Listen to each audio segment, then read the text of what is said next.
Nosso assunto agora é a Super Quarta, que teve decisões sobre os juros no Brasil e também nos Estados Unidos. A gente aciona agora, então, dois convidados de Miami, o economista Will Castro Alves, estrategista-chefe da Avenue, e aqui de São Paulo, o também economista André Saconato, assessor econômico da FEComércio. Bom, boa noite aos dois. E passando primeiro os números, em relação aos Estados Unidos, houve uma manutenção da taxa de juros de 5,25 e 5,5, a taxa ficou nesse patamar e aqui o Copom, como já era esperado, cortou em meio ponto percentual, agora a taxa está em 11,25% ao ano, é o quinto corte seguido e o menor nível em 2 anos. Eu começo então pelo economista aqui do Brasil, eu te pergunto em relação à taxa básica de juros, quais as sinalizações que o Copom está dando para esta nova redução? Será que continuaremos com as reduções a partir de agora, na sua avaliação? Boa noite, bem-vindo. Boa noite, Thiago. Boa noite, Lu. Tudo bem? Boa noite aos ouvintes, a quem está nos assistindo. O Copom, ele continua sendo muito previsível, o que é bom, né, na realidade. Ele já colocou nesse comunicado, e deve confirmar na ata, que devem vir mais cortes de meio ponto percentual. Isso é muito bom, né? Um Banco Central que é previsível, a previsibilidade é uma grande qualidade de um Banco Central. E ele já mostra isso. E nós achamos que realmente está muito adequado ao cenário, né? Na realidade, existe espaço para cortes de juros por vários motivos, né? O IPCA já está aí dentro da banda superior da meta, está ancorado, as previsões do Focus para 2024 e 2025 estão muito ancoradas, 2025 inclusive caindo para 3,5, muito próximo do centro da meta, e o Fed deve começar a baixar juros aí no primeiro semestre, a China escorregando, não deve pressionar commodities, nem câmbio.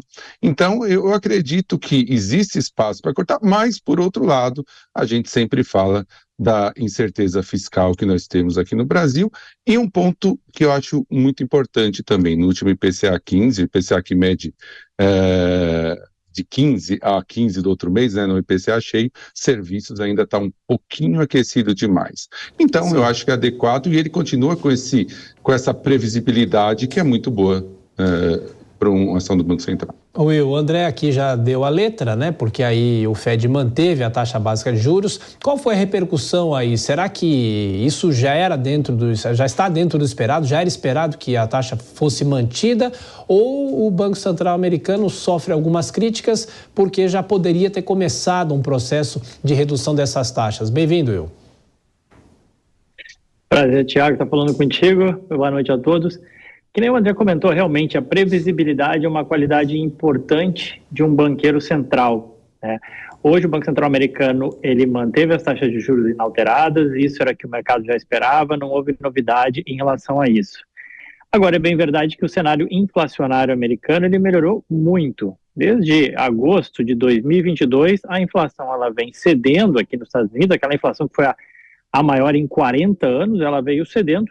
E isso abre espaço para cada vez mais o mercado, os economistas e consumidores e quem toma crédito, né, perguntar, poxa, quando que os juros vão cair? Né? E existia uma grande aposta aí presente no mercado que haveria espaço para os juros já caírem em março.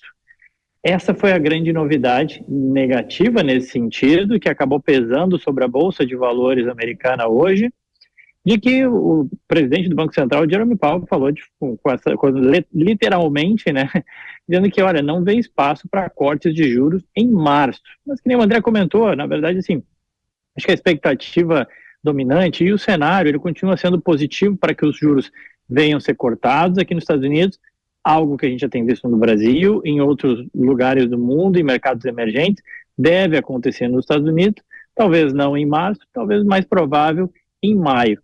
E para quem pensa em investir no exterior, a boa notícia é que assim, ainda você encontra taxas elevadas, como a que a gente tem hoje, para o padrão americano, coisa que talvez no andar do ano aí, talvez a gente não encontre mais essas taxas, caso o Banco Central americano venha cortar, como se imagina que corte em algum momento.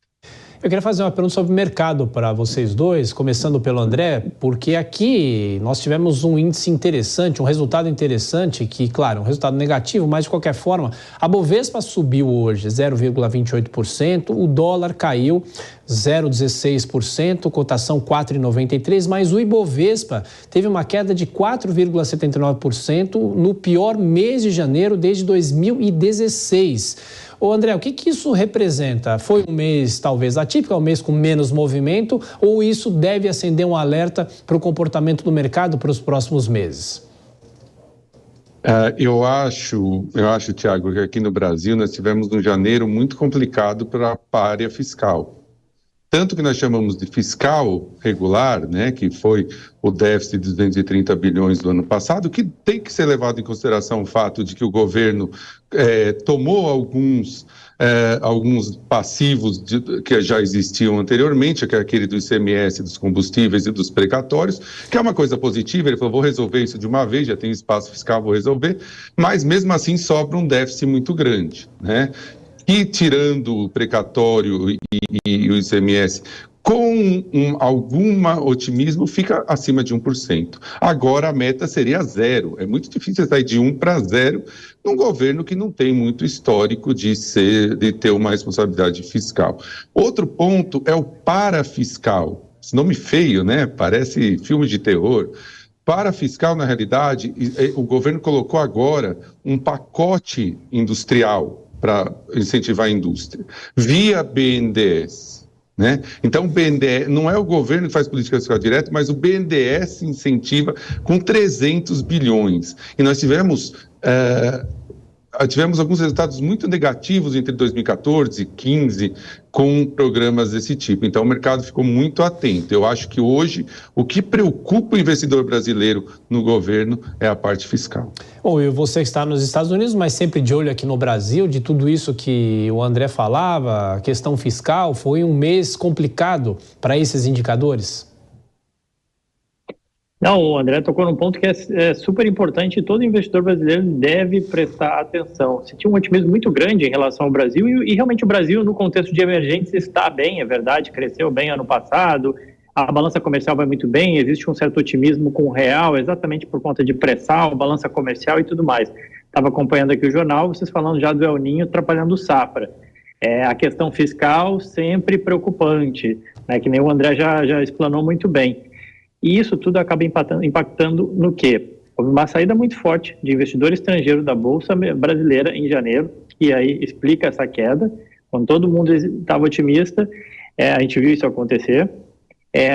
O dólar ainda está bastante comportado, né, frente ao real, mas essa situação fiscal, ela levada a cabo a médio e longo prazo, ela tende a deteriorar a relação dólar contra o real. Por isso que eu sempre bato na tecla, eu sou viesado para falar isso, mas é importante o investidor brasileiro ter uma parcela dolarizada para se proteger desses solavancos, e mesmo quando você está otimista, ou principalmente quando você está otimista, você pode aproveitar um dólar mais barato para ter parte dos recursos investido em moeda forte, investido em dólar, para que caso o cenário positivo brasileiro não aconteça, como foi agora o caso em janeiro, você viu a Bolsa Americana que performou muito bem por enquanto, tem performado muito bem por enquanto em janeiro agora. Will, muito obrigado, boa noite para você. Boa noite a todos, gente. Valeu, André. Muito obrigado. Boa noite, Will. Boa noite, Thiago. Boa noite aos ouvintes. Participação de dois economistas aqui no Jornal Jovem Pan, o Will Castro Alves dos Estados Unidos e o André Saconato aqui do Brasil.